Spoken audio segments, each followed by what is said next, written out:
তিনি বলছেন, জাবের বিন আব্দুল্লাহ রাদিয়াল্লাহু তাআলা আনহু বলছেন মুহাম্মদ সাল্লাল্লাহু আলাইহি ওয়াসাল্লামের বিষয়ে, তিনি বলছেন, ইয়ারিদু নাফসাহু আলা নাসি ফিল মাওকিফি ফাকালা আলা রাজুলুন ইয়াহমিলুনি ইলা কওমিহি ফাইন্না কুরাইশান কদ মানাউনি আন উবাল্লিগা কালামা রাব্বি। তিনি বলছেন যে মুহাম্মদ সাল্লাল্লাহু আলাইহি ওয়াসাল্লাম বিভিন্ন স্থানে মানুষের কাছে নিজেকে পেশ করতেন।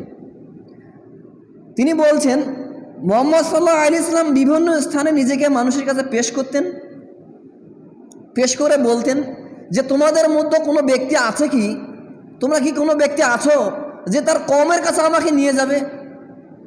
কেননা কুরাইশরা আমার বংশ, আমার পরিবার আল্লাহর পথে আহ্বান করতে আমাকে নিষেধ করছে। বুঝতে পারলেন?